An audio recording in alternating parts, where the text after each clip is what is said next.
बिस्मिल्लाहिर्रहमानिर्रहीम। अस्सलाम वालेकुम नाज़रीन। आलमगीर खान तरीन जो कि जहांगीर खान तरीन के भाई हैं, इन्होंने खुदकुशी क्यों की, सर पर गोली रख के अपने आप को क्यों हलाक किया, और इसके साथ इन्होंने आखिरी जो लेटर लिखा है वो लेटर बड़ा इंपॉर्टेंट है। वो लेटर आपके सामने रखेंगे जिसमें उन्होंने वजूहात बताई हैं कि आखिर क्या वजूहात थी जिसके बायस वो इस इंतहाई कदम उठाने पर मजबूर हुए हैं। जहांगीर खान तरीन के भाई जो हैं ये मुल्तान सुल्तान्स के भी ओनर थे। इनका बड़ा बिजनेस ग्रुप भी है। ये फैमिली बड़ी वेल ऑफ है। आप जानते हैं कि जहांगीर खान तरीन की अपनी ज़ाती मिल्स हैं।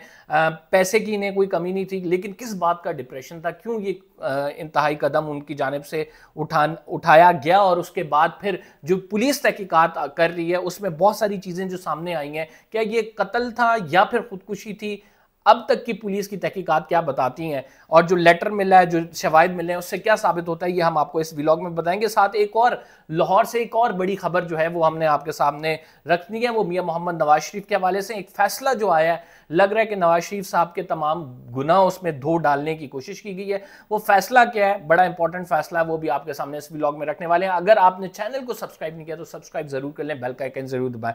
देखें, सबसे पहले खबर शेयर कर लेते हैं मियां मोहम्मद नवाज शरीफ की, फिर उसके बाद जहांगीर खान तरीन की खबर पे आता हूं। जो मियां मोहम्मद नवाज शरीफ हैं, एहतसाब अदालत से फैसला आया है, और ये फैसला 265 डी है मेरा ख्याल से, 265K।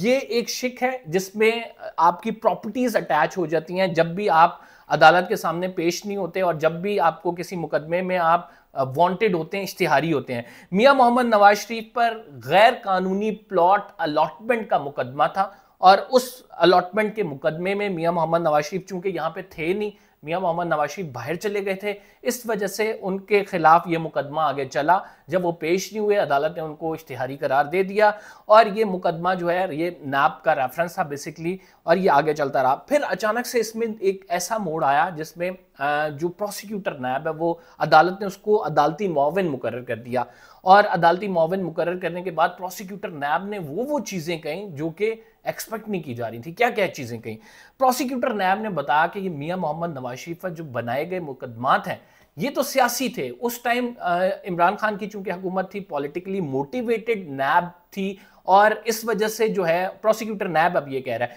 इस वजह से जो नवाज शरीफ को सियासी इंतकाम का निशाना बनाया गया, और नवाज शरीफ के हवाले से ये कहा गया कि इसका हमने पॉलिटिकल कैरियर तबाह करना है, इस वजह से नैब ने ये केसेस बनाए थे। अब नैब का प्रोसिक्यूटर खुद आके ये कह रहा है, तो जज माशाल्लाह से जज ने जो फैसला लिखा है वो आपको मैं पढ़ के बता देता हूं।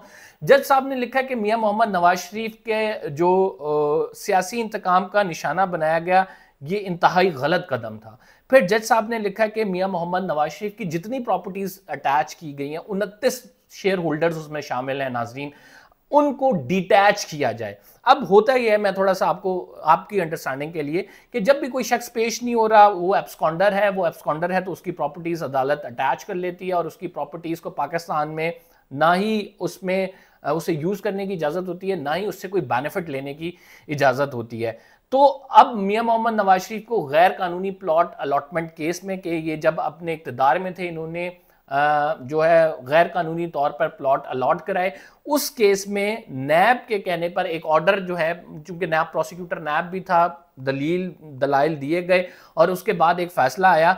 तो उस फैसले में ये लिखा गया है कि उस टाइम नवाज शरीफ को सियासी चूंकि इंतकाम का निशाना बनाया गया, इस वजह से इनकी प्रॉपर्टीज डिटैच की जाए। देखिए, प्रोसीजर ये है कि आपको किसी को भी, पहले तो उनको एब्सकॉन्डर करार दिया गया इस्लामाबाद हाई कोर्ट की जानिब से, ये लाहौर हाई कोर्ट में मुकदमा था।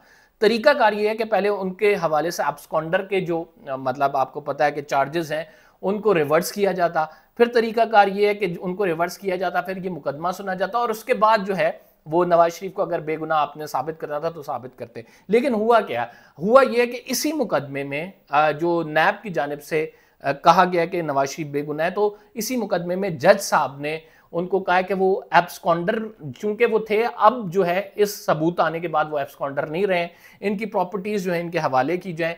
नवाज शरीफ के साथ जो मुकदमा बनाया गया वो उनके साथ सरासर ज्यादती थी, पॉलिटिकल बेसिस पे तमाम ये एग्जीक्यूशन की गई है, और जो कि राइट नाउ मुल्क के मफाद में नहीं है। और फिर उन्होंने ये कहा कि लिहाजा मियां मोहम्मद नवाज शरीफ को बाइज्जत बरी किया जाता है।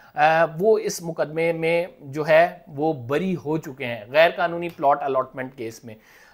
इसके बाद पता ये लगा कि वो जिन जज साहब ने फैसला सुनाया उनका ये आखिरी दिन था, उनकी रिटायरमेंट होने वाली है और आखिरी दिन में उन्होंने ये फैसला अपना सादर फरमा दिया मियां मोहम्मद नवाज शरीफ के हवाले से। वही नैब जो मियां मोहम्मद नवाज शरीफ पे मुकदमे बनाती थी अब ये कहती नजर आ रही है कि नहीं, उनका तो कोई ताल्लुक नहीं था और ये तो सियासी बुनियादों पर सब कुछ हुआ है। तो आप जान लें कि क्रेडिबिलिटी क्या है नैब की। हम जहांगीर खान, ये तो आज की बड़ी खबर है जो मियां मोहम्मद नवाज शरीफ के हवाले से। हम जहांगीर खान तरीन के भाई की बात करते हैं। जहांगीर खान तरीन के भाई आलमगीर खान तरीन बड़े कामयाब बिजनेसमैन, आपको पता है कि इनकी फैमिली एक बड़ी वेल नोन फैमिली है, ख़ुसूसन जनूबी पंजाब के हवाले से। जाने माने पॉलिटिशियन भी हैं, फिर इनके कारोबार भी हैं, फिर ये लोगों की भी बड़ी मदद करते थे। लेकिन ऐसा क्या हुआ कि एक शख्स जो कि आप ये समझ रहे हैं बड़ी स्टेबल लाइफ गुजार है, उसने एकदम से अपने सर पर गोली रखी और गोली रख के अपने आप को ख़त्म कर लिया। तो ये बड़ी आप ये कह सकते हैं हैरान कुन बात थी जिसकी हमने तहकीक की तो पता लगा कि जो आलमगीर खान तरीन है इनकी शादी नहीं हुई थी और इनकी मंगनी हुई थी। 63 ईयर्स की वो उनकी एज है, लेकिन अभी तक उनकी शादी नहीं हुई थी। मंगनी हुई थी दिसंबर में, बताया जा रहा था शादी है।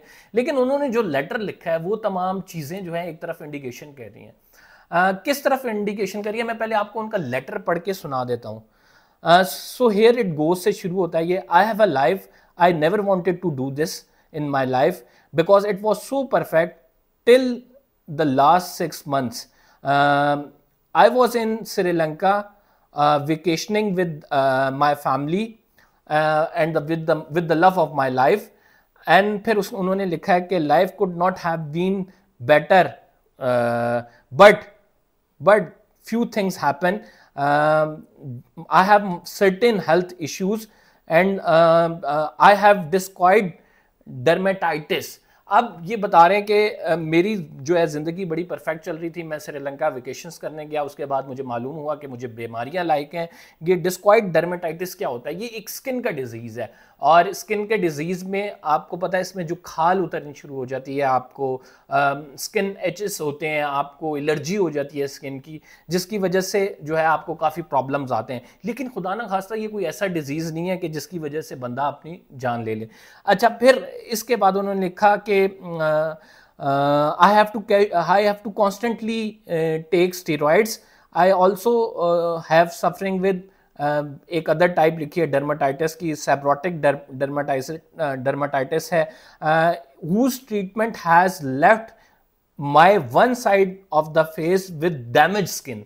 यानी उन्होंने कहा कि एक और मुझे बीमारी लगी और उससे मेरी स्किन उतर रही थी और एक साइड जो मेरी स्किन की थी वो बिल्कुल डैमेज हो गई। फिर उन्होंने कहा कि मैं कॉन्स्टेंटली चूंकि स्टेरॉइड्स ले रहा था, इससे मेरी हेल्थ पर भी असर हो रहा था और मेरी आंख एक ज़ाया होने का खदशा था क्योंकि आई स्टॉप्ड रीडिंग, मुझे सही तरह नज़र नहीं आ रहा था। My back has recently gotten really bad, मुझे बैक का भी दर्द था। फिर उन्होंने कहा कि it keeps me up at the night so I have to take pills. जो इस तमाम मसाइल की वजह से मैं रात को जो है वो उठता रहता था और इसकी वजह से मुझे पिल्स लेनी पड़ती थी, which keeps me drowsy all the day time, most of the day time, कि मुझे गनुदगी रहती थी दिन के सारे टाइम में। They have made my life so miserable, so it's basically endless list. उन्होंने अपनी बीमारी के हवाले से बहुत सारी चीज़ें कही हैं कि मुझे ये भी था, ये भी था, ये भी था। लेकिन इंटरेस्टिंगली जो भी बीमारियां बताई गई हैं वो इस लेवल की बीमारियां नहीं है, खुदा ना खास्ता हम कहें कैंसर है या फिर सर्वाइवल नहीं है, लास्ट स्टेज है। वो स्किन रिलेटेड इश्यूज थे और जिसकी वजह से अमूमी तौर पर देखने में आता है कि कोई भी बंदा इतने डिप्रेशन में नहीं जाता कि वो जान दे दे। तो पुलिस इस एस्पेक्ट को देख रही है और वो कह रही है कि हो सकता है कि जहांगीर खान तरीन का ये मर्डर हो। इसको ज़ाहिर बात है शक की निगाह से देखती है पुलिस। लेकिन जब वो उनके कमरे में पुलिस आई तो पिस्तौल भी पड़ा था, गोली भी पड़ी थी, सर में उन्होंने गोली मारी हुई थी। तो बहुत ज़्यादा कभी इम्कान है कि उन्होंने ख़ुदकुशी की हो। रीज़न सारी मैंने आपको बता दी हैं कि आजकल की लाइफ आप देख सकते हैं कि इंसान के पास सब कुछ हो तब भी वो नामुकम्मल है और सब कुछ नहीं है तब भी वो एक दौड़ में लगा हुआ है।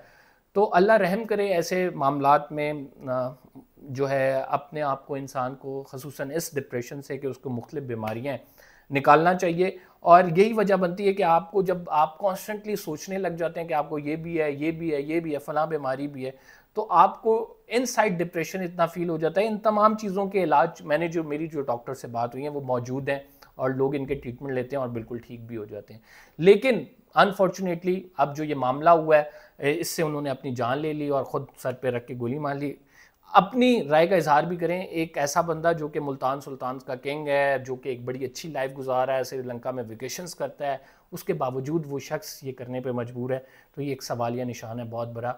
और उन लोगों के लिए भी कि जो डिप्रेशन से गुजर रहे हैं, लोनली फील करते हैं, और उसके साथ साथ हम ये भी देखते हैं कि वो अल्टीमेटली फिर अपनी जान ले लेते हैं। तो हमें, क्योंकि वो उनकी एक लाइफ भी पूरी अकेले गुजरी, 63 ईयर्स में उन्होंने शादी नहीं की, तो इस वजह से भी आप ये कह सकते हैं कि डिप्रेशन की सोल वजह बहुत ज़्यादा ये भी होती है कि बंदा बहुत लोनली होता है, वो किसी से अपने दुख दर्द नहीं शेयर कर सकता। तो शायद ये भी वजह बनी हो। बहरहाल जो भी वजह बनी है, अल्लाह उनकी अब मगफिरत करे, हम यही कह सकते हैं। कंबर ज़ैदी को इजाज़त दीजिए, इंशाल्लाह अगले व्लॉग में आपसे मुलाकात होगी। अल्लाह ने के बाद।